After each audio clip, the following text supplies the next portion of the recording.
Με τη σειρά μου και εγώ χρόνια πολλά σε όλο τον κόσμο, σε όλα τα παιδιά και αυτός ο σύλλογος ο μορφωτικός να έχει πάντα αυτές τις δράσεις και εύχομαι αγάπη η οποία να είναι ανεξίτηλη και με διάρκεια και όλα τα χωριά να υποστηρίζουν το ένα με το άλλο. Είναι κοινός στόχος πιστεύω. Όπως είναι και τα παιδιά από τη Γλάφκη, από τον Πλατήκαμπο και από τη Χάλκη.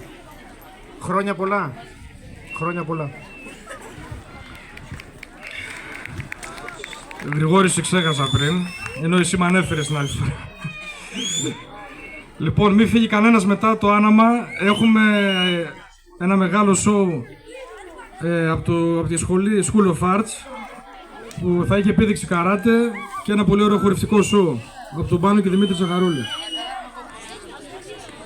Να καλωσορίσω και τη Δημοτική Σύμβουλο, την κυρία Λαδοπούλου Σέβη. Λαδοπούλου Χατζησοπάνη. Καλώς ήρθατε. Να δώσω το λόγο στον πρόεδρο του Συλλόγου. Καλησπέρα και από μένα, χρόνια πολλά. Καλώς ήρθατε στην εκδήλωσή μας.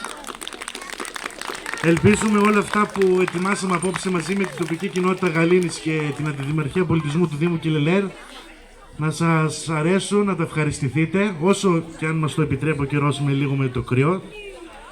Θέλω να ευχαριστήσω πολύ που δέχτηκαν την πρόσκλησή μας στη Σχολή Χορού και Πολεμικών Τεχνών, School of Arts, τα αδέρφια Δημήτρη και Πάνο Ζαχαρούλη, που είναι κοντά μας απόψε εδώ να μας παρουσιάσουν ένα ωραίο σοου. Θα ήθελα να σας αναφέρω και ένα τελευταίο πράγμα. Ο σύλλογός μας εδώ και λίγες μέρες έχει ξεκινήσει τη διαδικασία των παραδοσιακών φορεσιών αντρών και γι' αυτό το λόγο έχουμε βάλει ένα κουτί, όποιος μπορεί να μας βοηθήσει με την ενίσχυσή του να ολοκληρώσουμε αυτό το έργο, γιατί ο σύλλογος εδώ και πολλά χρόνια δεν είχε παραδοσιακές στολές ενηλίκων και το ξεκινάμε εμείς τώρα. Αυτά από μένα και πάλι χρόνια πολλά, με υγεία και καλή χρονιά να έχουμε. Θέλουμε όλα τα παιδάκια εδώ πάνω, είναι εύκολο. Για να πάμε να ανάψουμε το δέντρο, ελάτε πάνω, ελάτε.